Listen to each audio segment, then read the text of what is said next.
Baik, selamat pagi adik-adik semua. Jadi kita akan melanjutkan materi kuliah ya di mata kuliah rancangan pelayaran.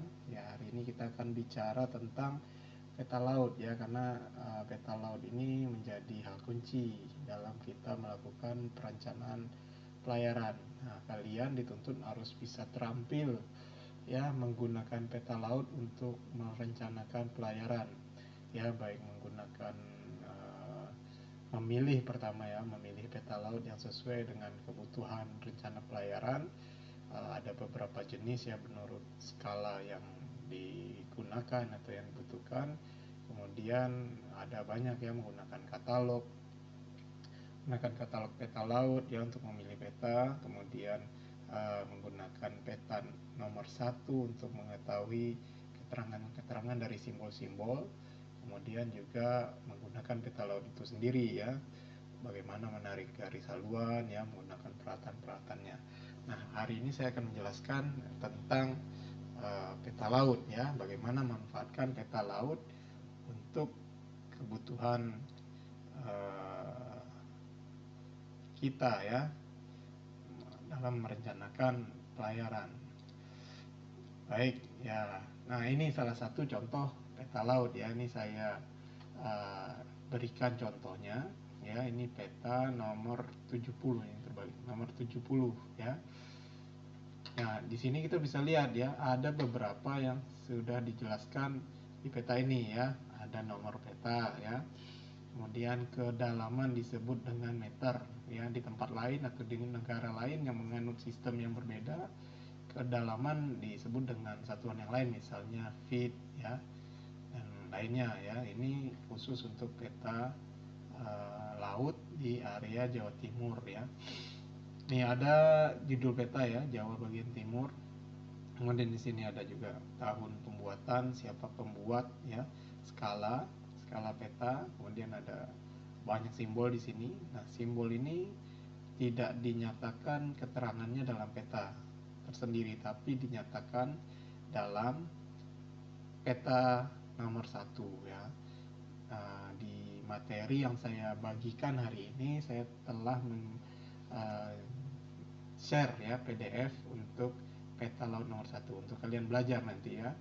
Apa arti garis-garis ya seperti ini ya, atau warna kuning, warna hijau seperti ini ya. Nanti kalau ini kita perbesar akan memiliki detail-detail yang lebih ya, karena ini tampilan di layar ya tidak begitu kelihatan karena peta ini ukurannya besar ya, 1/500.000. Oke, nah kita lanjut dulu ya. Nah, ya apa peta laut itu sendiri adalah ya, ini kan sudah pernah dulu ya kita jelaskan di mata kuliah sistem navigasi. Dia adalah gambaran bentuk dari permukaan bumi yang dipindahkan ke dalam bidang datar ya. Bisa sebagian atau seluruhnya. Luasannya itu tergantung dari skala yang digunakan ya. Itu peta secara umum. Nah, kemudian kita bicara peta laut. Peta laut ini dikhususkan untuk pelayaran ya, yang berisi tentang batimetri, topografi di sekitar pantai ya, dan laut yang menjadi patokan navigasi. Termasuk ada sarana bantu navigasi yang dipetakan ya. Sarana bantu navigasi itu ada suar ya, ada pelampung-pelampung ya, ada lampu, light dan lain-lain ya, ada bentuk pantai, gunung dan lainnya ya. Kemudian tentunya untuk bisa memanfaatkan peta laut atau menggunakan peta laut ini dibutuhkan seorang navigator ya, untuk bisa menentukan posisi kapal, jarak ke lokasi tujuan ya, arah haluan, mengidentifikasi keselamatan navigasi di laut ya, dan lain-lain ya. Nah, navigator itu ya peran kalian sebagai ahli nautika nanti ya, sebagai taruna yang memahami nautika di atas kapal, perwira nautika. Nah, peta laut khususnya di Indonesia ini dipublikasikan oleh namanya Pushidrosal atau Pusat Hidrografi Oceanografi TNI AL ya. Itu setiap negara punya ya. Setiap negara punya. Jadi ketika kita melintas perairan antar negara ya, atau perairan internasional, kita perlu mempersiapkan peta laut ya, negara-negara mana saja akan kita lintasi, ya, maka kita perlu untuk mendapatkan peta-peta laut di sepanjang rute yang akan kita jalani tersebut, ya. Nah, peta laut ini diperjualbelikan, jadi dia tidak gratis, ya. Ini diperjualbelikan oleh lembaga pusat hidrografi itu, ya. Kalau di Indonesia tadi Pushidrosal, ya. Kalau di negara lain misalnya di Inggris, ya, itu ada British Admiralty, di Jepang ada lagi, ya. Di Australia juga ada, ya. Ya, ini salah satu contoh peta, ya. Peta dengan skala yang lebih besar, ya. Angka 1/50 banding 50.000, ya. Ini peta-peta penjelas, ya. Nanti masuk pelabuhan, ada lagi kita perlu peta yang lebih detail lagi, ya. Nah, ini dia, ya. Ada peta laut itu berdasarkan skala dan kegunaannya. Jadi kalau kita menggunakan katalog, ya. Katalog itu buku yang isinya album peta yang kita butuhkan, peta nomor berapa, skala berapa, dan lain-lain. Nah, ini ada klasifikasinya, ya, berdasarkan skala yang akan kita gunakan. Ada yang skalanya kecil, ya, artinya 1/1 juta atau 2 juta, 3 juta kan kecil, ya. Skalanya kecil sekali, ya. Semakin besar angka 1 ini, maka semakin kecil nilai skala peta itu, ya. Semakin kecil dia, ya, ini 5.000 ya harusnya. Semakin kecil angkanya, maka skalanya lebih besar. Ini kan perbandingan, ya. Nah, artinya kalau kita punya skala yang kecil, ya, perbandingannya 2 juta atau 3 juta atau 4 juta bahkan di Indonesia, itu artinya peta itu memiliki tampilan yang luas, ya. Karena misalnya satu unitnya itu bisa milimeter atau sentimeter di atas peta, itu mewakili 1 juta sentimeter di keadaan sebenarnya, ya. Berarti dia 1 senti menggambarkan 1 juta. Berapa itu 1 juta, ya? Kalau 1 sentimeter, 1000 sentimeter kan 100 itu 1 meter, ya. Berarti 1000 sentimeter itu 10 meter. Ya, kalau 1 juta berapa, ya? Nanti kalian coba hitung, ya, berapa itu 1 juta itu mewakili berapa. Nah, peta ikhtisar ini peta yang menggambarkan daerah yang sangat luas, ya, dengan skala yang kecil. Karena kan 1 cm di peta menggambarkan 1 juta kondisi di permukaan bumi, ya. Nah, gunanya di sini untuk melihat secara luas, ya. Misalnya kita akan berlayar dari Bali mau ke Sumatera, maka kita perlu tampilan luas dulu untuk bisa menunjukkan area-area mana yang perlu kita lewati, ya, gambaran secara umum. Berikutnya ada peta haluan atau peta perantau, atau dalam bahasa Inggrisnya ini adalah peta general. Nah, nanti ketika menggunakan katalog peta, kita perlu lihat, ya, ini biasanya menggunakan istilah ini, ya, overview, general, coastal, approach, harbor, ya. Ini istilah dalam bahasa Indonesianya, ya. Kita perlu pilih, ya. Ketika kita masuk ke area pelabuhan misalnya, maka kita harus memiliki peta harbor, ya, atau peta rencana ini. Dengan skala ini harusnya 5.000, ya, ini maaf, ada typonya. 1/5.000, ya. Atau yang lebih besar lagi, ya, bisa 2.000 dan lain-lain. Karena kita perlu detail-detail di dalam pelabuhan atau dari dermaga itu. Karena kan biasanya pelabuhan harus dikeruk, ya, supaya kapal-kapal besar lewat. Nah, jalur yang dikeruk itu harus terlihat jelas di atas peta, ya.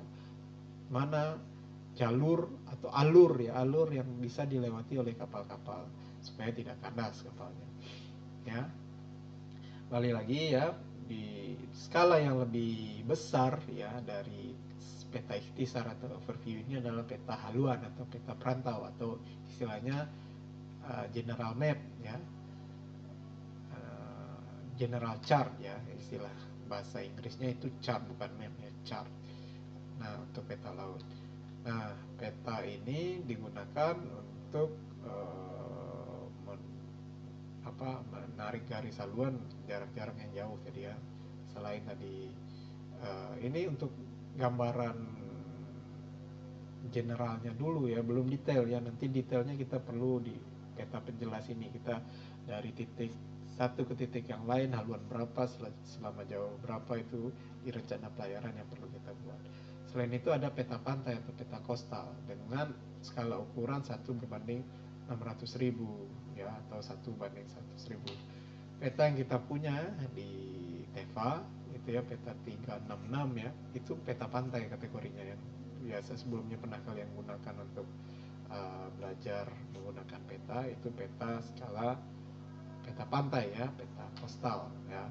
Sedangkan yang lebih besar sepertinya kalian belum pernah lihat, nanti di praktek mata kuliah ini kita akan coba lihat ya. Kita ada peta penjelas dan peta harbor juga beberapa ya. Kemudian ada peta penjelas di sini dengan skala 1/500.000 atau lebih besar dari itu, bisa 25.000, 20.000 ya. Digunakan untuk navigasi di selat-selat atau perairan yang sempit. Nah, ini biasanya lebih detail ya. Jadi semakin kecil angkanya, itu informasi yang ditampilkan lebih detail ya. Sedangkan kalau lebih besar angka skalanya ini ya, 1/1 juta, 2 juta, 4 juta, itu areanya semakin luas, tapi detailnya berkurang ya. Oke. Nah ya, ini kalau di katalog Fusidrosal ini istilahnya ini ya, ada peta ikhtisar itu sebagai peta overview ya. Di katalog peta Fusidrosal Indonesia itu skalanya mulai dari 1/4 juta sampai dengan 1/1 juta, itu peta overview ya. Kemudian ada peta general atau haluan atau perantau ini dengan skala 1/500.000, ini umumnya skalanya sekian. Kemudian peta pantai ya, peta kostal yang ini, setelah ini kita coba lihat ya, apa itu menggunakan katalog peta laut itu ya. Peta pantai skala 1/200.000 sampai 1/100.000 ya. Peta penjelas ini skalanya, dan peta rencana itu hingga 5.000 ya. Nah, ini tampilan ya, kalau kalian nanti bisa akses ini, link ini ya, ISOP Fusidrosal di peta. Saya sepertinya juga sudah menyajikan link yang bisa kalian gunakan ya untuk menggunakan katalog, kemudian e-navigasi dan lain-lain peta ya, untuk belajar terutama ya. Nah, ini ada ISOP Fusidrosal, ini adalah katalog peta laut Indonesia punya Fusidrosal ya. Ini katalog untuk kita bisa beli peta dalam bentuk elektronik atau istilahnya ENC, Electronic Nautical Chart, atau dalam bentuk peta kertas ya, seperti yang kalian praktekkan di studio peta itu adalah peta kertasnya. Tapi ada peta elektroniknya juga, nanti kita coba lihat ya. Saya sudah menyajikan peta-peta itu di dalam materi yang saya masukkan di Adlink ya hari ini. Kita bisa lihat ya, kita coba masuk ke ya, ini linknya ya, kalian coba di sini ya, portal utama Indonesian Hydrographic ini ya. Nah, ini pilih yang katalog peta digital. Nah, maka kita akan masuk di sini ya. Ini tampilan awal ya. Kalian perlu masuk ke menu di sini ya. Nah, yang titik 3 ini, nah ini pilihannya. ENC itu artinya yang elektronik ya, kalau kita menggunakan aplikasi, atau yang kertas. Nah, ini pilihannya sama dengan tadi klasifikasi ya. Ada peta overview, general, coastal, approach, dan harbor ya. Nah, kalau kita mau menarik haluan atau merencanakan pelayaran jarak jauh, kita perlu yang overview. Nah, seperti ini ya, overview ya. Ini peta-peta satu kotakan ini artinya satu peta ya. Misalnya kita coba klik ya.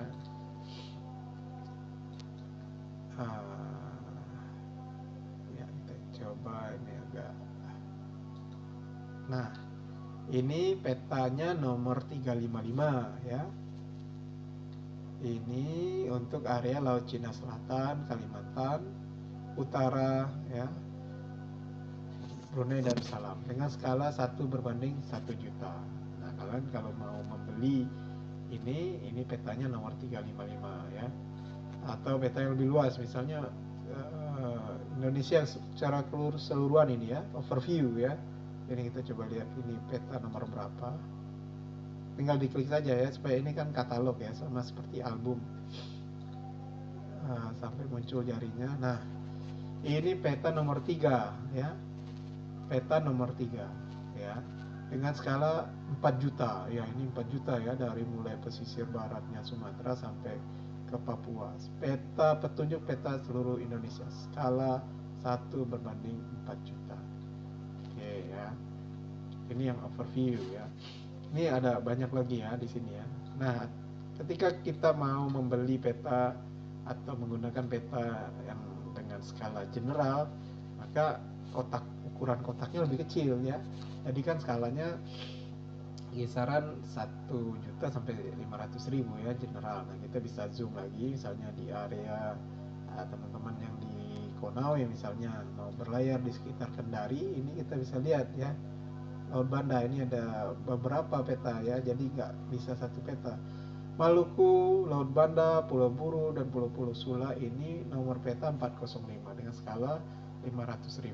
Nah, kalian bisa pilih ya, nanti peta ini dibeli ya, disediakan ya, bisa dalam bentuk elektronik atau dalam bentuk peta kertas ya. Ini yang general, kemudian kita coba yang coastal. Nah, coastal seperti skalanya ya, dia lebih kecil tampilannya tapi lebih detail ya. Ya, coba kalian perhatikan ukuran kotaknya lebih kecil ya. Ini dengan skala 250.000 ya. Ini untuk Flores Sea, Tengah Island, dan Sabalana Island nomor 374. Oke ya, nih ya, misal teman-teman di Sumba ini ya, ini peta general coastalnya ya. Coba kita mau berlayar sini. Nah, ini peta 303 itu 1:100.000. Oke ya, berikutnya kita gunakan yang approach ini. Nah, lihat, perhatikan, semakin kecil kotaknya ya. Approach misalnya mau approach masuk ke pelabuhan Pengambengan, ini approachnya ya. Kita penjelasnya dengan nomor 262 ya, skalanya 50.000. Nah, ini kita bisa beli. Atau peta harbor, ini khusus untuk area pelabuhan ya. Misalnya pelabuhan Gilimanuk atau pelabuhan Benoa, kita bisa pilih menggunakan ini celukan bawang ya. Nah, 261 ya, pantai celukan bawang. Nah, begitu ya kita menggunakan katalog peta laut ya. Ini untuk yang nasional kita ya, Indonesia ya. Atau kita misalnya mau berlayar ke Amerika, kita perlu melihat katalog lagi. Ini kebetulan saya bukakan ya, chart katalog dari NOAA. Ini untuk area Amerika ya, atau wilayah yang dipetakan oleh NOAA ya. Nah, ini mulai dari Pasifik sampai pantai-pantai di sisi barat benua Amerika. Ini sama ya, cuma di sini sudah semuanya. Kalian ketika ingin melihat peta yang lebih skalanya lebih besar ya, tinggal masuk, klik. Nah, ini dia pilihannya ya, tersedia dalam bentuk INC misalnya ya. Nah, electronic chart ya. Nah, ada juga yang sifatnya PDF ya, bisa juga ini ya, kita bisa lihat ini pilihannya, misalnya di sini tersedia dalam bentuk PDF. Nah, kita bisa lihat nih, Hawaii to French Frigid Shoal. Nah, ini peta lautnya ya. Cuma di sini kita lihat bedanya. Kalau tadi kedalaman dinyatakan dalam meter di peta Indonesia, di peta Amerika ini sounding ya. Sounding itu informasi kedalaman, dinyatakan dalam fathoms ya, atau feet ya. Ini artinya dalam bentuk feet. Feet itu kaki ya, kaki. Nah, kalian bisa gunakan ya detail ini. Jadi 2340 ini artinya 2340 feet kedalamannya, bukan meter ya. 1 feet itu sekitar 30 cm atau 0,3 meter ya. Berarti ini dibagi 3, dari sekitar kurang dari 1000 meter. Nah, itu menggunakan katalog peta ya. Oke ya, kita lanjutkan ya.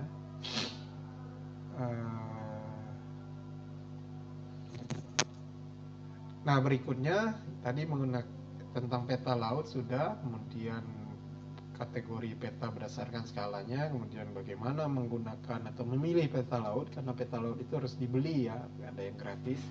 Belinya lewat katalog ya, sesuai dengan kebutuhan kita. Nggak harus dibeli semua, tapi sesuai dengan kebutuhan pelayaran ya.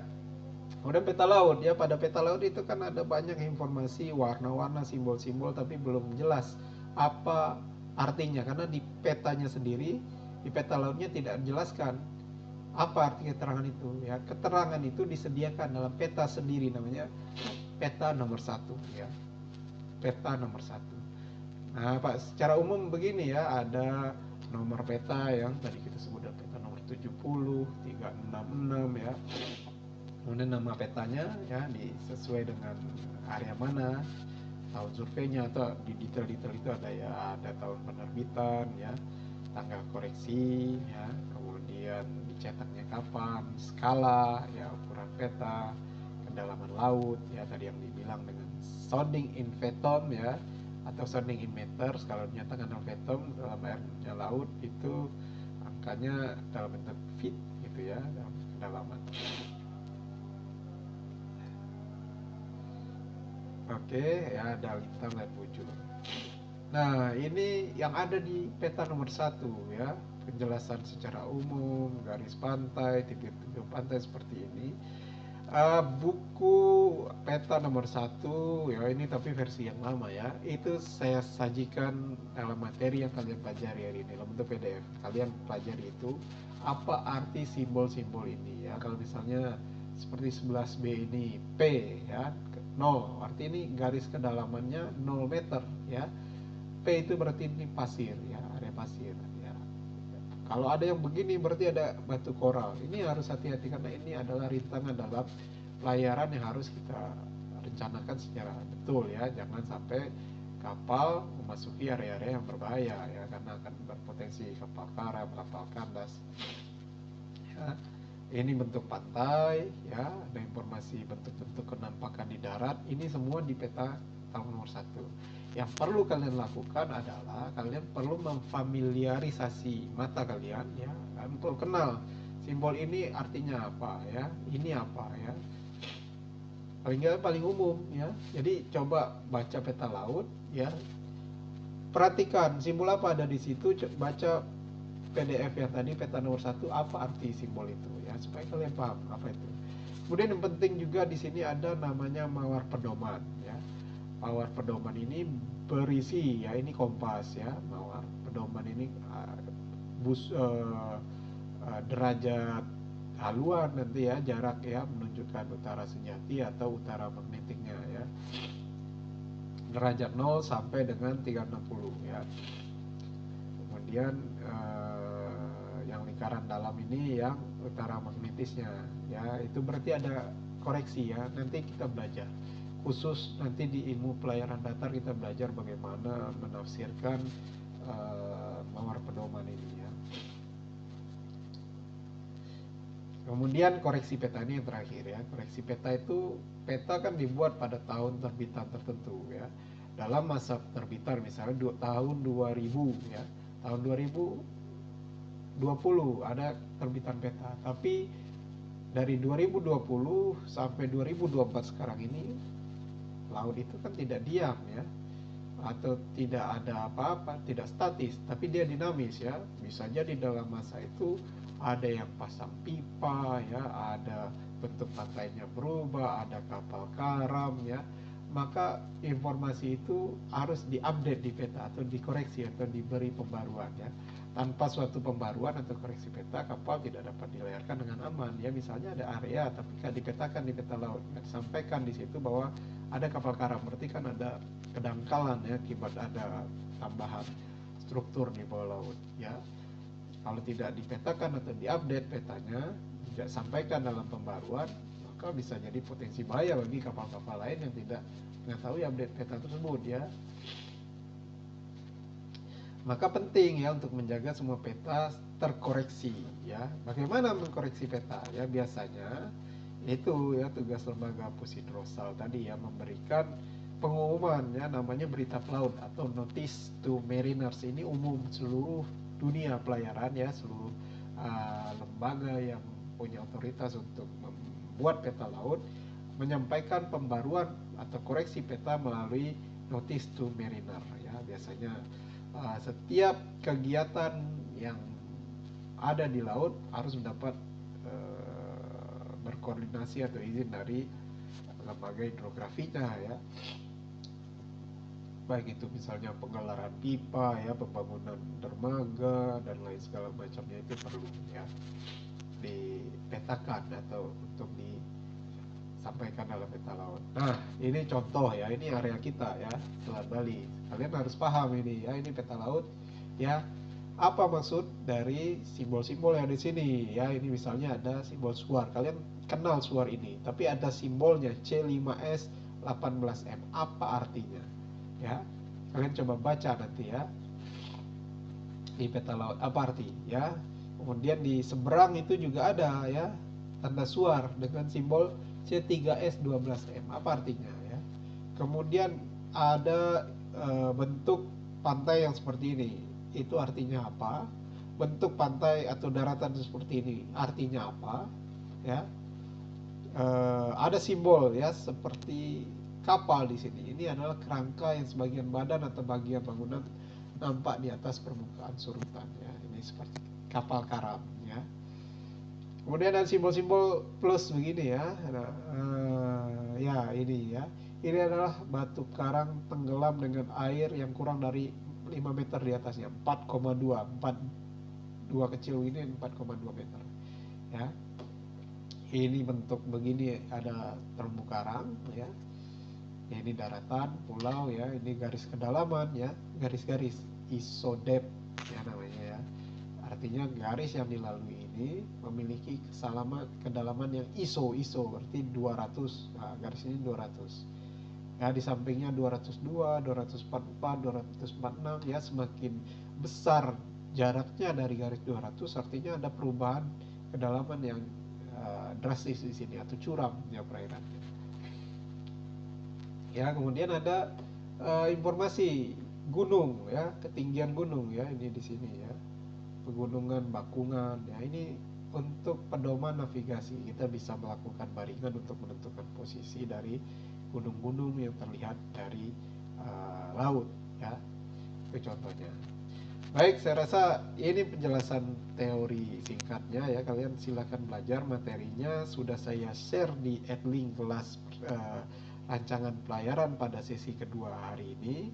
Kalian pelajari. Kemudian tadi ada link yang penting ya. Ini daftar link ini juga sudah saya sampaikan ya. Kalian bisa bernavigasi di sini menggunakan ya, misalnya fitur e-navigasi ya di Pusidrosal ya, tinggal diklik saja kalian akan diarahkan ke aplikasi GIS ya, e-navigasi, bagaimana menggunakan ya seperti peta laut ya, ECDIS ya.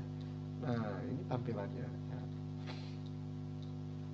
Ini peta ini berisi informasi sama dengan peta laut tadi ya. Ini ada suarnya terbaca sama ya, ada gosongnya, ada informasi kedalaman ya, ada tadi gunungan di sini ya, sama dengan informasi itu.